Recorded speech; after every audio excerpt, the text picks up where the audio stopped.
Amigos, bom dia. Não nós sempre achamos às vezes que na vida existem coincidências, né?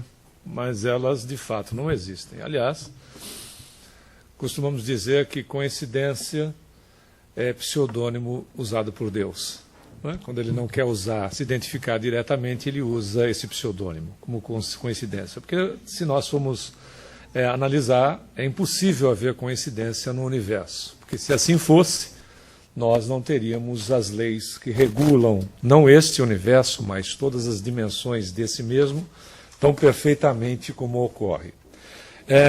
O assunto impedimentos exatamente caiu no domingo de Páscoa, onde você está de parabéns por estar exatamente dentro de uma comemoração, de uma data comemorativa em família, não estar impedido de estar aqui conosco. Os parabéns por conta disso, porque, obviamente, essas reuniões nos exigem, nós sabemos disso. Na realidade, a questão da Páscoa, nós herdamos, a cristandade herdou dos nossos irmãos hebreus, do Pessá, que foi exatamente quando Moisés, chegando, ainda estava do lado do Egito, na praia do Egito, aonde o Mar Vermelho divide exatamente o Egito da praia de Nueiba, que é na Arábia Saudita. Nós tivemos a famosa abertura das águas. Moisés chegou lá perto do mar e, com um gesto, ele fez com que as águas abrissem. Isso seria muito bem usado hoje, Moisés, lá na Sabesp, em São Paulo, com a falta de água. O Moisés ia fazer um sucesso impressionante, abrindo água, mandando água para a cidade e coisa do gênero. Naturalmente, nós temos que fazer os descontos daquilo que acabou se tornando ficção nessa passagem. Moisés não abriu água coisa alguma. Não houve nenhum processo milagroso, porque processo milagroso é derrogação de lei natural. O que aconteceu e acontece todos os anos, naquele mesmo período, entre o lado egípcio e a praia de Nueiba, na Arábia Saudita, é que você tem uma baixa de maré e tem uma ponte subaquática ali, onde a terra faz exatamente isto. Quando você tem a baixa da maré, você forma uma ponte que é possível andar. Não é preciso ir até lá para conhecer esta ponte. Você pode fazer um cruzeiro no Caribe americano, e algumas companhias que oferecem cruzeiro, você, com a maré baixa, você da ilha que você está aportado, você anda, aliás, muito, inclusive mais de 1 quilômetro, ou 1 milha, aliás, mar adentro. Isso você está em alto mar. Se você for na praia da Codema, em Fortaleza, e estacionar o seu carro lá, você já teve essa experiência? Você mora aí Então, você sabe bem, né? Se você estacionar o seu carro na praia da Codema de manhã e deixar o carro lá, quando você voltar às 5 horas da tarde, você não encontra mais o carro. Porque a maré sobe violentamente e cobre o veículo totalmente. Então, Maceió também tem. Você é de Maceió? Daqui a pouco começa uma disputa aqui de cidade contra cidade. O ponto todo é que, seja de que maneira for, nós só estamos colocando isso porque o milagre é uma condição mística, né? Mas o importante é o fato em si, a passagem, ou seja, aquilo que representou a liberdade dos hebreus, que estavam há 400 anos vivendo na servidão dos egípcios. Então significa a passagem para a liberdade. O verdadeiro renascimento em relação à raça, em relação à cultura que é milenar. Isso é agregado pelo catolicismo, que coloca a questão do ressurgimento do Cristo no terceiro dia, ou seja, no domingo de Páscoa, mas naturalmente também no caso de Jesus não houve nenhum processo milagroso. Hoje, desde quando nós pesquisamos as questões das aparições tangíveis, principalmente no aspecto científico, que se inicia com a codificação espírita em 18 de abril de 1857, lançado pelo Livro dos Espíritos como primeira obra, nós começamos a desmistificar aquilo que são chamados vulgarmente de materializações. Ou seja, a terminologia correta é a aparição tangível. Jesus se materializava. E a tangibilidade era tamanha que ele chega em determinado momento para Tomé, que diz que não acreditava que o mestre havia ressurgido, porque a visão sobre reencarnação, a palavra nem existia. A visão sobre reencarnação era uma visão circunscrita e ainda muito mal entendida por muita gente. Na realidade, ainda isso continua sendo uma verdade no mundo de hoje. Mas quando Tomé se aproxima de Jesus materializado, Jesus disse: mete o teu dedo aqui na minha ferida, que fora feito pela lança de Longinos entre a terceira e a quarta vértebra, e Moisés tocou o dedo, né? Isso pelo menos conta o evangelista, que Moisés tocou-lhe o Tomé tocou-lhe o dedo, e a partir daquele momento Tomé passou a crer. Que Jesus diz: bem-aventurados aqueles que não precisaram ver para crer. Ou seja, mas também não é uma crença cega, e sim a questão de nós trabalharmos gradativamente a razão para irmos sem a necessidade de ver o fato acontecer. Por exemplo, experiências acontecem em laboratórios que você não precisa estar presente para constatar depois os resultados, não é verdade? Na aplicação da nossa vida. Muito bem. Quando falamos, então, de impedimentos, nós nos lembramos de um personagem que, em 1939, reencarnou na pequenina cidade de Ituiutaba, em Minas Gerais. Uma criança saudável, um menino, aonde ele foi registrado como Jerônimo Mendonça Ribeiro. Jerônimo Mendonça Ribeiro foi uma criança e também um adolescente considerado normal. Gostava muito de jogar lá o seu futebol, etc., aquelas famosas peladas do Brasil, e, de repente, tinha um relacionamento muito intenso com a avó materna, e, de repente, a avó, como qualquer situação natural, a avó desencarnou. Ele era participante de religião oficial no Brasil, uma das religiões predominantes no Brasil, e ele não entendia o porquê da avó desencarnar, e ele foi encontrar explicações a respeito da situação do desencarne da avó, do relacionamento que ele tinha, etc., na doutrina espírita. Que foi que o confortou daquela famosa perda, não é? Lembrando que ninguém perde coisa alguma. Não é? As pessoas que a gente ama ou que nos amam não são perdidas, elas só mudam de endereço, por um curto período de tempo. E pense da seguinte forma: às vezes nós temos mais relacionamento com o indivíduo desencarnado do que com ele reencarnado. Porque se você estiver vivendo aqui ele no Brasil, o seu relacionamento se dá através de ligações, etc., a facilidade que nós temos hoje do audiovisual, mas às vezes, dependendo da vida agitada, atribulada da pessoa e a sua, o teu relacionamento, por vezes, se reduz muito. E às vezes, o indivíduo desencarnado, essa relação está acontecendo diariamente, ou seja, noturnamente, todas as vezes que nós nos desdobramos do corpo. Dia virá, e isto não vai longe, que a transcomunicação instrumental fará com que nós entremos em contato com os nossos entes queridos na outra dimensão, com a naturalidade que hoje nós utilizamos um aparelho e temos o audiovisual com a criatura que pode estar do outro lado do planeta. Isso é uma questão de pouco tempo. A transcomunicação instrumental está para a comunicação espírita, como, por exemplo, o avanço da cestinha para o lápis esteve, do lápis para o computador, porque hoje os médiuns não são todos mais que usam lápis ou caneta, já se utiliza o computador diretamente, e a transcomunicação instrumental está para a psicografia, como um dia o lápis esteve para a cesta, que saiu da cestinha para a mão do médium, da mão do médium para a digitalização. Daqui a pouco você está dando ordens, porque são circuitos que você pode comandar através da própria capacidade eletromagnética do cérebro, e daqui a pouco nós temos a condição de falarmos com os nossos entes queridos com a maior naturalidade, que já acontecem em muitas experiências das comunicações que os espíritos dão às suas comunicações através da tela do computador, etc., quando não se encontra o texto completo já. Isso não é mais aperfeiçoado, porque a nossa tecnologia é mais atrasada em relação a deles. Significaria dizer que para eles mandarem comunicação para nós é a mesma coisa que você mandar uma mensagem de celular para uma tribo indígena no Amazonas. Esta é a relação da tecnologia, a dificuldade que eles encontram. Quem quiser estudar o assunto pode pegar livros do Dr. Hernando Guimarães Andrade, Transcomunicação Instrumental, ou da doutora Sônia Rinaldi, também com o mesmo título, que você inclusive vai ter possibilidades de ver espíritos que se mandaram fotos, etc., mensagens através de computadores. Muito bem.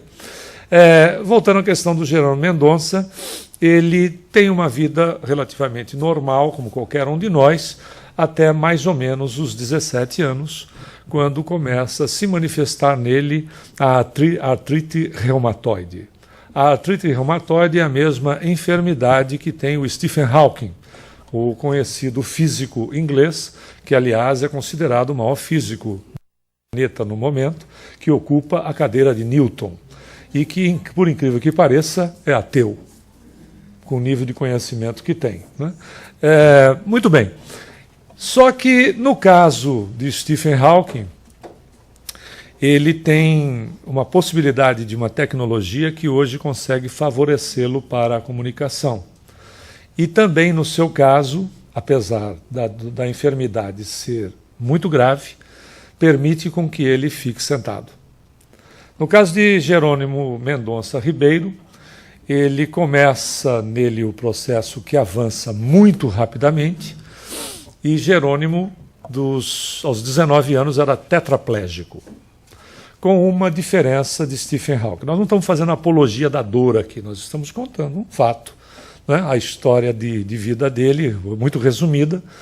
Ele, com uma diferença, ele não conseguia ficar sentado. Então o problema respiratório nele se acentuou sobremaneira, que os familiares tiveram que providenciar uma espécie de uma cama mais ou menos inclinada para ele poder ficar inclinado e conseguir respirar com mais tranquilidade. Não que a coisa fosse fácil. Bom, Edward Murphy, um engenheiro da NASA, disse certa vez, e aí o pessoal transformou em lei, de que se existe uma possibilidade de algo acontecer, esta situação irá, de fato, ocorrer. No caso de Jerônimo, se existia uma possibilidade da coisa ficar pior, a lei de Murphy funcionou. Jerônimo ficou cego dos 2 olhos. Também. Então ele era um tetraplégico cego. Numa situação tão difícil que, como ele morava na casa dos pais, e a casa era próximo de um matagal, certa feita, à noite, quando era mais ou menos uma meia-noite, ele gritou para a mãe e disse: "Mãe, tem uma perereca aqui na minha cama." Né? Perereca, para quem não sabe, é um sapinho que tem uma ventosa nas mãos, na patinha, que é uma coisa louca. E a perereca pulou, a janela estava aberta por causa do calor, pulou para cima dele. E como é que você faz tetraplégico sem mover o pescoço? E cego com uma perereca em cima de você.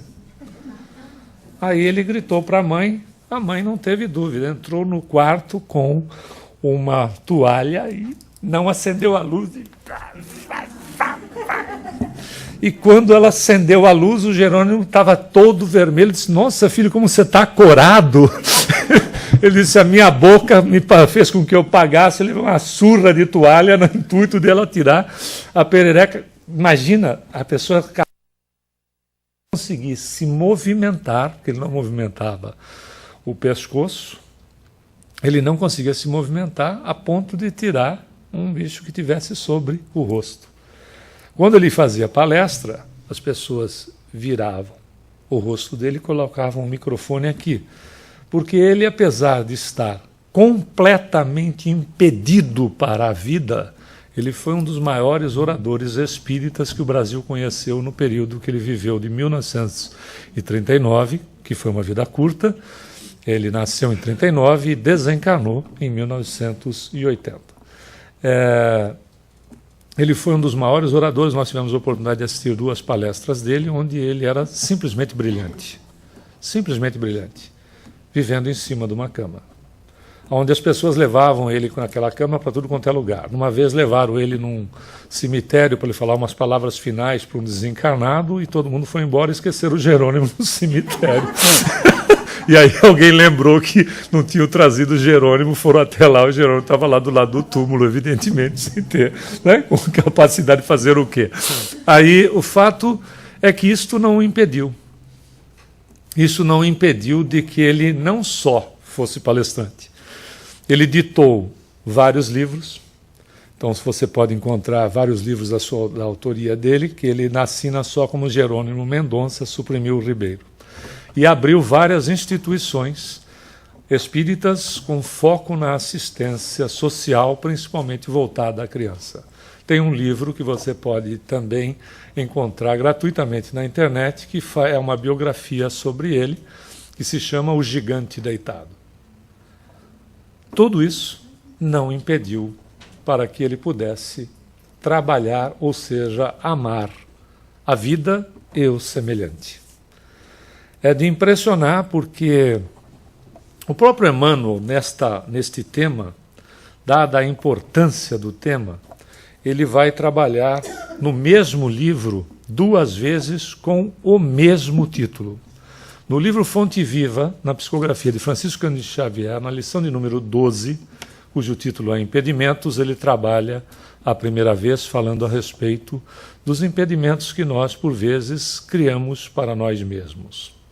E, novamente, na lição de número 85, ele trabalha o assunto impedimentos com o mesmo título, mostrando-nos, inicialmente, a questão da bênção da reencarnação na nossa vida, da oportunidade que o Senhor nos dá para que nós cheguemos no planeta e não criemos mais embaraços para nós mesmos no processo de aproveitarmos de forma consciente a reencarnação. Porque, independente, como diz André Luiz no livro Evolução em Dois Mundos, também através da psicografia de Chico, ele diz que nós vivemos, não é um caso de ordem genérica, mas nós vivemos, por vezes, no planeta, como o peixe vive no oceano. Ou seja, independente de ter consciência ou não, porque o peixe vive no oceano e não necessariamente tem consciência sobre si mesmo, e sequer entende que aquele líquido que ele vive lhe dá toda a condição de vida. Por vezes reencarnamos, e esse reencarnamos não é generalizando, evidentemente, por vezes reencarnamos tal qual o peixe vive no oceano.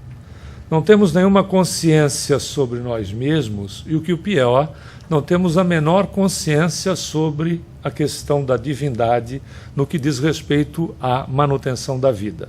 Mas, independente do nível de consciência ou não que a criatura tenha, Deus nos mantém na sua luz, como o peixe é mantido no oceano, com o mesmo amor, com a mesma capacidade de dar-nos a oportunidade da existência para que nós tiremos dela o maior proveito. Então não dá para chegar mais nos tempos atuais, no planeta, e viver criando empecilhos para si mesmo na questão de valorizar situações por pontos de vista. Não é fato? Também não dá mais para nós vivermos uma realidade de animais irracionais. Apesar de sermos classificados como animais no reino animal, sermos classificados como animais racionais, estamos inseridos no reino animal. Mas, por uma questão política, se coloca que estamos no reino hominal. Mas a nossa definição é exatamente estar no reino animal, na condição de racional. Para chegarmos onde nós estamos, o projeto demorou 7 milhões de anos.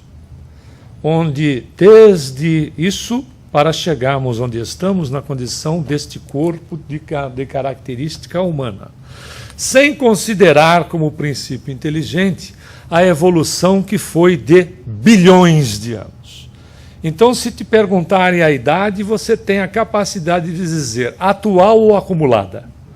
Porque acumulada, segundo a manifestação da vida, mas isso não é a questão nossa, dá mais ou menos 13 bilhões e meio de existência que acreditam que tenha o universo, 4 bilhões e meio que tem como se acredita o planeta Terra, e a manifestação de vida no planeta, no primitivismo da sua manifestação, 1 bilhão e meio de anos. E ainda tem gente que pergunta, você sabe com quem está falando?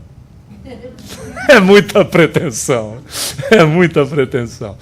Mas esse 1 bilhão e meio de anos não significa que nós começamos há 1 bilhão e meio de anos atrás. Porque saímos do universo divino, que estávamos inseridos, até falávamos com a nossa amiga há poucas horas atrás, a respeito. Saímos do universo divino como uma célula vai sair do nosso organismo um dia e será alguém semelhante a nós. Não é fantástico? Você é para o seu corpo celular aquilo que Deus é para todos nós. É fantástico isso, porque uma célula sua, nossa, uma célula de cada um de nós, ou seja, todas as células que nos compõem, serão pessoas igual a nós, porque são princípios inteligentes. Ora, essa manifestação para se dar não vem de um planeta Terra. A gente vive aí dizendo absurdos a respeito da vida extra, né, ou fora do planeta, quando na realidade nós não somos daqui também. Você já pensou nisso, não? Nós também não somos daqui.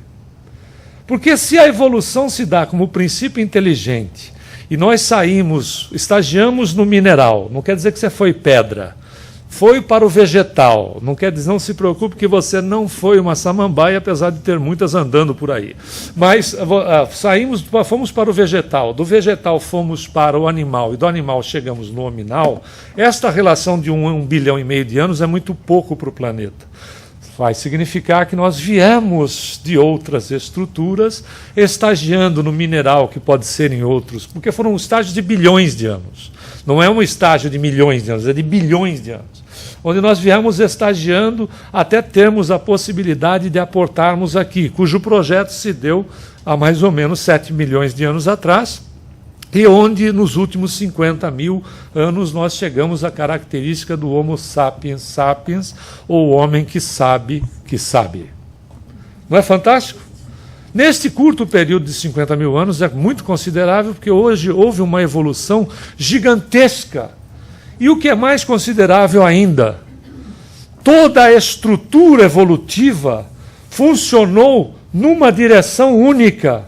Deus não nos criou impedimentos para a nossa evolução, mas a gente cria por livre-arbítrio, por não saber utilizá-lo.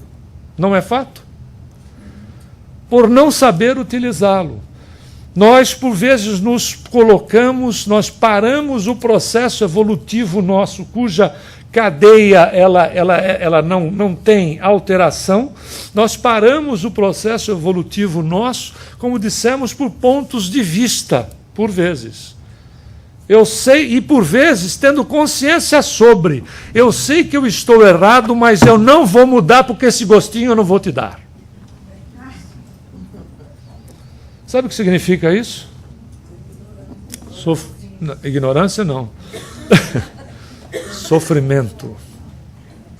Toda vez que eu impeço da vida acontecer de maneira lógica em mim mesmo, eu estou criando para mim, não é o outro. Eu terceirizo, mas não é verdade. Eu terceirizo, não é o outro o meu problema. Não é usar o Sartre, o Jean-Paul Sartre, dizendo que o inferno eram os outros. Não, o inferno são os outros. Engraçado que os outros também acham isso a nosso respeito. Não é verdade? Mas o ponto é, não é o outro o meu problema. O meu problema sou eu. E eu tenho que me resolver. Eu tenho que me resolver comigo mesmo. Eu tenho que quebrar essas amarras que me impedem de fazer com que o fluxo da vida continue literalmente, e fluir mesmo através de mim, para que eu não me impeça me impedindo. Pense sempre nisso, porque quando eu impeço, eu crio para mim. Não, quando eu crio um impedimento para mim, eu também vou criar um impedimento para aquele que está ao meu lado, para aquele que está, por vezes, vivendo um momento comigo. Eu não sou responsável só por mim. Eu sou responsável por aquilo que eu emito, por aquilo que eu faço, pelas criaturas que eu tenho relacionamento direto ou indireto, porque nós estamos conectados com o universo, nós não estamos conectados com a família com a qual nós viemos. Nós estamos aparentemente conectados com esta família que nós viemos, ou a sociedade que nós nos encontramos hoje, por uma questão de visão limitada do ser em relação a ele mesmo. Nós não temos a capacidade de ver, e não é ver com os olhos, de ver como coletividade, como um Jesus. Nós não temos ainda essa capacidade. Ela está inserida em cada um de nós. Todos esses potenciais estão inseridos na criatura como potência. São todas questões de... É a mesma coisa que nós pegarmos uma semente. Uma semente, ela não é a árvore, mas ela tem potencialmente toda a estrutura de uma árvore quando nós damos a chance dela se desenvolver. Tudo que está registrado na árvore está registrado potencialmente na semente. Esses somos nós. Como nós não temos uma capacidade abrangente ainda de poder abraçar a questão da sociedade planetária e sairmos da sociedade planetária para irmos para a sociedade cósmica, como a gente não tem essa capacidade de visão ainda, nós, por vezes, isso, novamente, não é querer generalizar, não é? Você pode ter.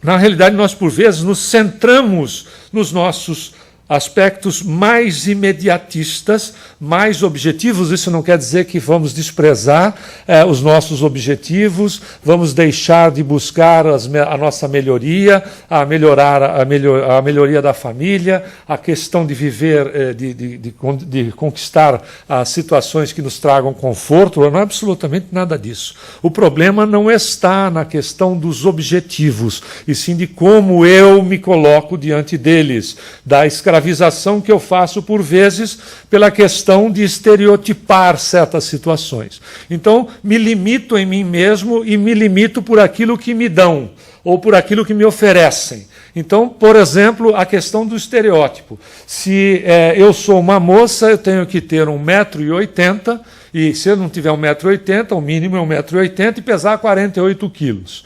Comendo uma folha de alface de manhã e uma meia folha de alface à noite. E se eu sou um rapaz, eu tenho que ser o estilo bacalhau, que eu dou aquela malhada, fico assim, enorme aqui, aquela perninha fina que não trabalha a perninha, e sai com um bacalhau que tem cabeça, inclusive. Né? Porque é um estereótipo, porque tem que ser assim. Isso não quer dizer que a criatura não precise se cuidar. Olha as diferenças. Não quer dizer que a criatura não vá cuidar da saúde, mas ela não pode pegar o padrão que se vende e botar para dentro, porque ser feliz é deste jeito. Da mesma maneira que ser feliz é ter prestação para pagar. Em vez de valorizar a vida, a gente valoriza, por exemplo, a prestação que tem que pagar. Valoriza a questão do ter antes de procurar ser. Não quer dizer que a gente não possa ter aquilo que a gente sonha, etc. Absolutamente, nós não podemos, antes de valorizar a vida, valorizar as contas que a gente tem para pagar. Não é verdade? Ou criá-las numa quantidade maior, para poder nos ocuparmos daquilo e perdemos a oportunidade, impedirmos-nos de amar o nosso semelhante, principalmente aquele com quem a gente veio mais próximo. Porque a gente centra os interesses, porque nos limitamos a ver assim. Quando, na realidade, como espíritos imortais que somos, a gente, com Jesus, e não é com a doutrina espírita, com Jesus, ele vem nos ensinar a gente ver assim. Não foi? A ver o semelhante como nosso irmão, nossa irmã, a valorizar-se, a render culto a Deus na relação direta da divindade, seres deuses, que, segundo o ensinamento dele, vós sois deuses, podeis fazer as coisas que faço e muito mais. Seres deuses, com visão ampliada sobre si mesmo e as pessoas não próximas apenas, mas as criaturas de uma maneira geral, amar o semelhante, ou seja, não o semelhante àquele que se assemelha a mim, mas amar a criação divina, amar aquilo que o Criador nos oferece no dia a dia. Ou seja, até usamos esse conceito agora há pouco numa aula. Deus não ama mais a mim do que o meu cachorro. Ele me ama tal qual, da mesma intensidade como ele ama o meu cachorro. Ele ama você, eu, todos nós, como ele ama o verme que está agora embaixo da terra. Na mesma proporção. Porque o verme será uma pessoa igual a nós. O amor de Deus não faz condicionamentos e divisões e separação. Ele não gosta mais de um do que de outro. Ele não gosta daquele filho, daquela filha que chegou ao PhD, mais do que ele gosta daquele que, por exemplo, não teve oportunidade ou, por acaso, não quis estudar. Ele gosta da mesma maneira. E a gente se impede no gostar. A gente se impede no amar.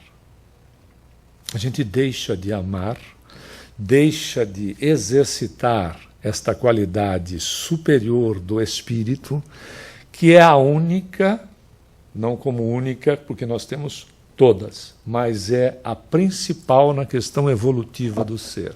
Enquanto a gente não amar o semelhante, nós não vamos sair do lugar comum. A gente vai continuar correndo como o cachorro corre atrás do rabo, a gente vai continuar correndo em círculos. Não tem outro jeito. A solução para a evolução do ser é amar o semelhante. Sabe como? Vamos usar o exemplo da mãe. A mãe dá... você vê, não pode se falar nada dela, a não ser que seja bem. A mãe dá a vida pelo filho, fato não? O pai sempre quer negociar um pouco, mas a mãe dá a vida pelo filho. Muito bem. Sabe como é que é amar o próximo como a si mesmo? É o dia que você amar o filho da vizinha como você ama o seu. E você dar a vida pelo filho da vizinha como você daria pelo seu. E isso não serve para as mulheres, isso serve para nós espíritos. Você vai dar a vida pelo filho da vizinha como você daria pelo seu. Jesus fez isso. Aquela galera que estava lá, se coloca só um segundinho na posição dele. Aquela galera que estava lá, estava, no português comum, tirando uma da sua cara. Já tinha te surrado, cuspido no seu rosto, ridicularizado, colocado uma coroa de espinho e um manto púrpura, e dado uma cana de açúcar, ou qualquer coisa que era parecido com isso, como se fosse um cedro do rei. Pendurou o sujeito na cruz e escreveu em cima com as iniciais INRI, que é Jesus, traduzindo no português, Jesus Cristo, Rei dos Judeus. Porque o I é de Yoshua, né? Aí colocou em cima para ridicularizá-lo. Os caras estão te matando.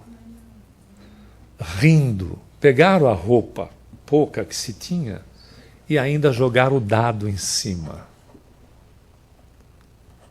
E ele não estava impedido de amar as criaturas. Por que é que, por vezes, determinados aspectos na vida, que são as cruzes que nós nos candidatamos a carregar, nós fazemos delas impedimentos gravíssimos para amar ao semelhante? Quando isso acontecer, pense naquele que não era da sua família diretamente. Vamos considerar a questão parental, consanguínea. Não era da sua família consanguínea, não tinha relação direta contigo, considerando a nossa visão só de sociedade como a gente vê hoje. Porque essa relação a gente tem com ele objetiva, até porque ele é responsável por nós. Ele disse isso: das ovelhas que os meus pais, que meu pai designou, nenhuma se perderá. Então tem uma relação objetiva com Jesus. Mas veja a situação.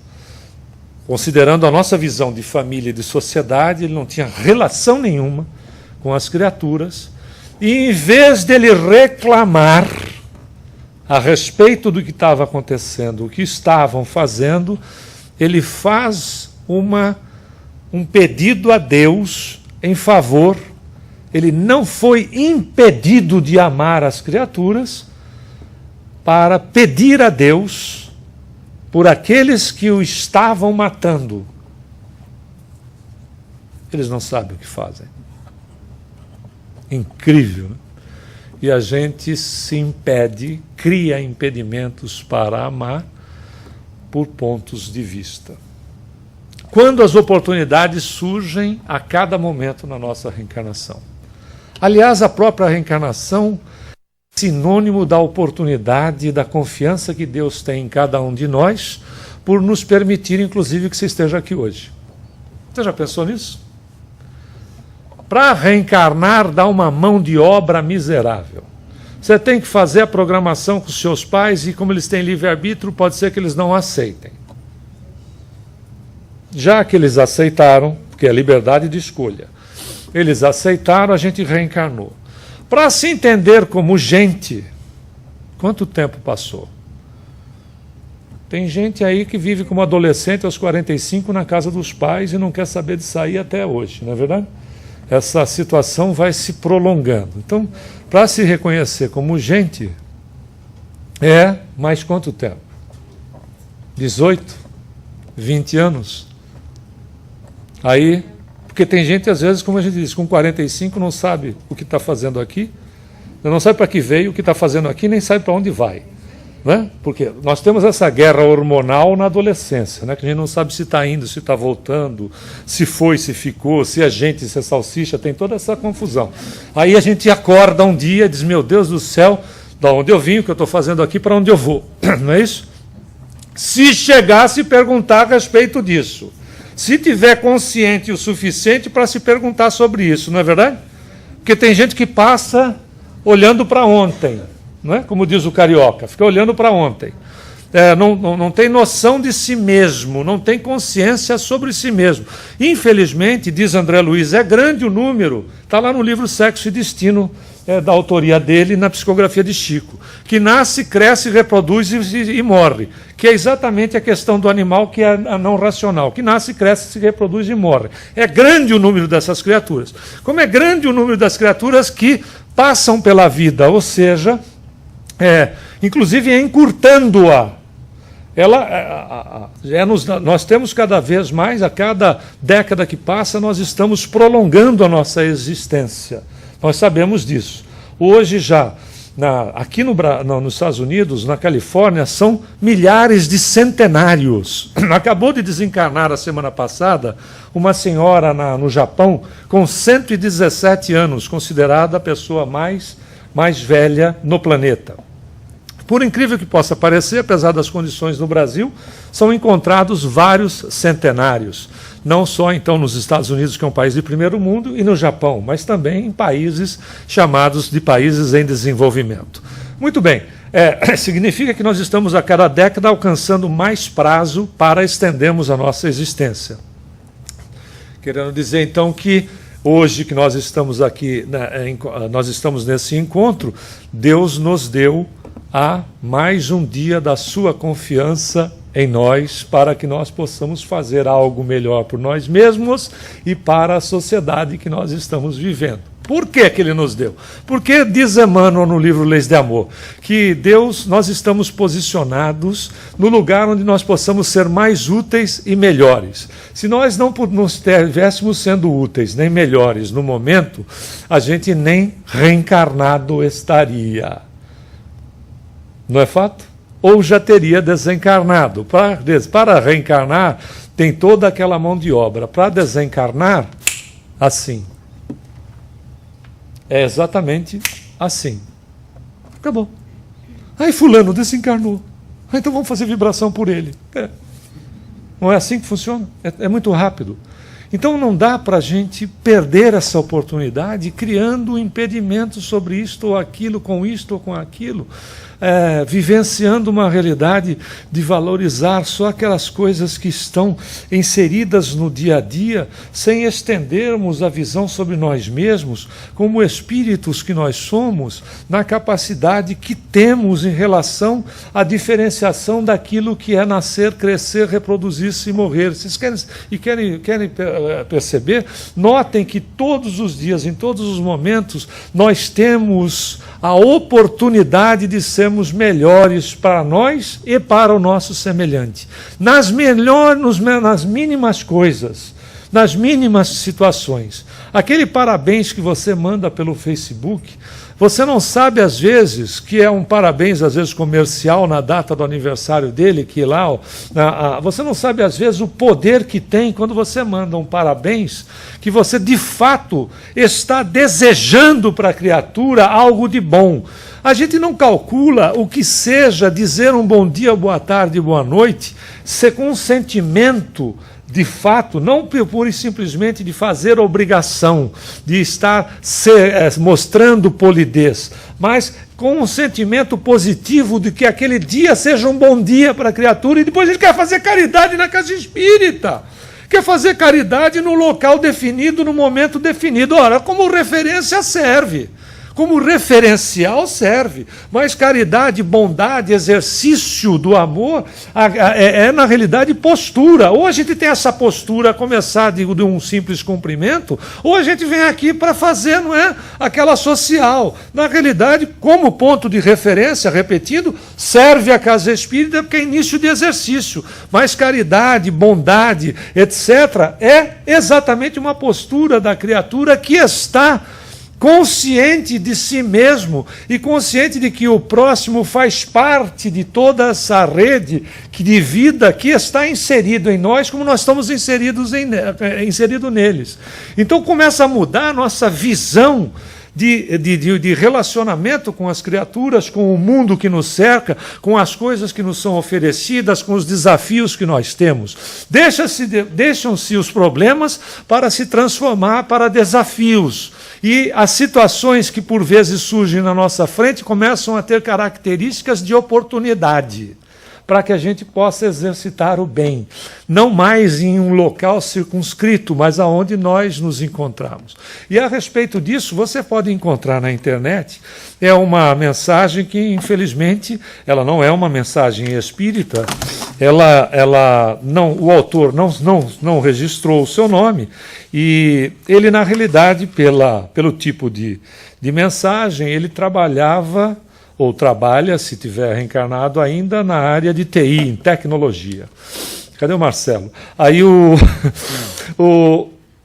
ele trabalha em tecnologia e é uma mensagem um pouco antiga. Ok, gostei da plaquinha. Está escrito naquela plaquinha, venda o almoço. Então é o seguinte.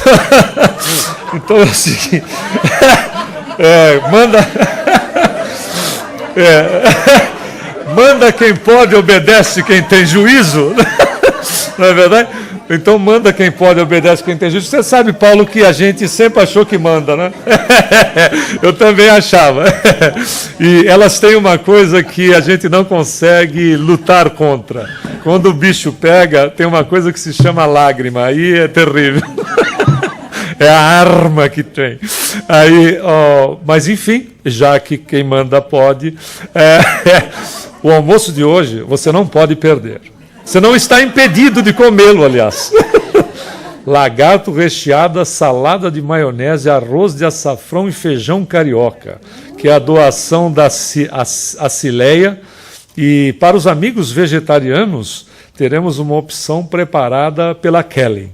Ok? Então, sai desse corpo que não te pertence, porque essas calorias são espirituais. Você come e só agrega no perispírito, no corpo não.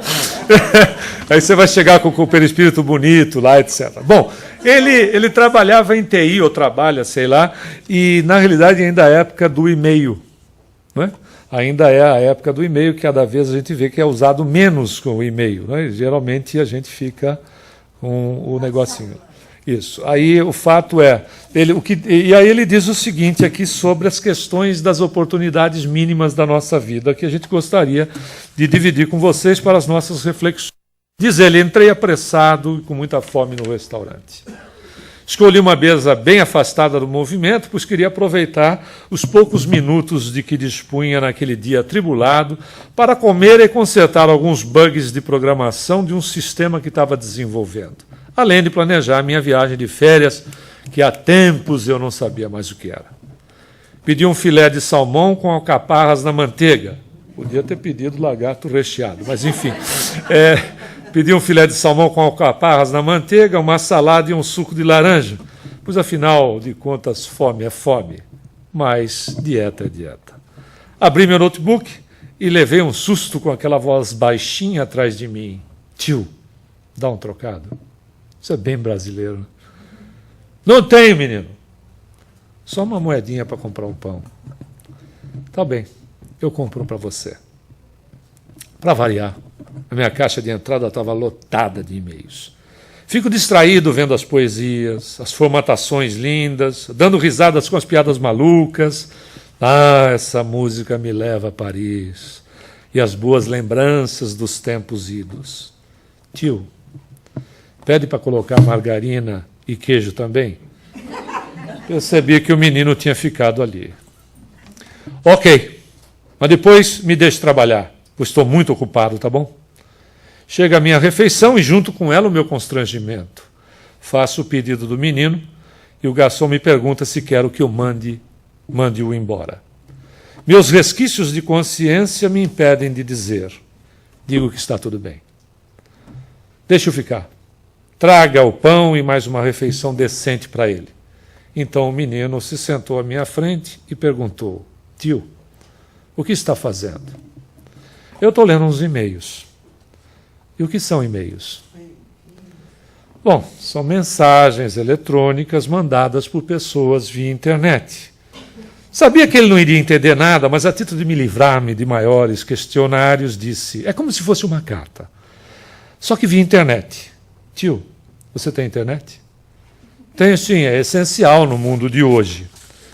E o que é a internet, tio?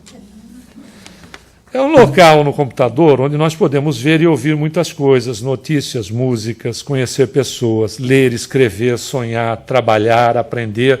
Tem tudo no mundo virtual. E o que é virtual, tio? Resolvo dar uma explicação simplificada, novamente na certeza que ele pouco vai entender e vai me liberar para comer minha refeição sem culpas. Virtual é um local que nós imaginamos. Algo que não podemos pegar, tocar. É lá que criamos um monte de coisas que gostaríamos de fazer. Criamos nossas fantasias, transformamos o mundo em quase como queríamos que fosse. Legal. Legal isso, tio. Gostei. Mocinho, você entendeu o que é virtual? Sim, tio, eu também vivo neste mundo virtual. E você tem computador? Não, mas meu mundo também é desse jeito, virtual. Minha mãe fica fora o dia todo. Só chega muito tarde. Quase não a vejo. Eu fico cuidando do meu irmão pequeno, que vive chorando de fome, e eu dou água para ele pensar que é sopa. Minha irmã mais velha sai todo dia, diz que vai vender o corpo, mas eu não entendo, pois ela sempre volta com o corpo. Meu pai está na cadeia há muito tempo, mas eu sempre imagino nossa família toda junta, em casa, com muita comida, muitos brinquedos, e eu indo ao colégio para virar médico um dia. Isso não é virtual, tio? Fechei o meu notebook, não antes que as lágrimas caíssem sobre o teclado. Esperei que o menino terminasse de literalmente devorar o prato dele. Paguei a conta e dei o troco para o garoto, que me retribuiu com um dos mais belos e sinceros sorrisos que eu já recebi na vida e com um "obrigado, tio, você é legal". Ali naquele instante, tive a maior prova do virtualismo insensato em que vivemos todos os dias, enquanto a realidade cruel rodeia de verdade e fazemos de conta que não percebemos ou nos impedimos de amar. Muita paz a todos.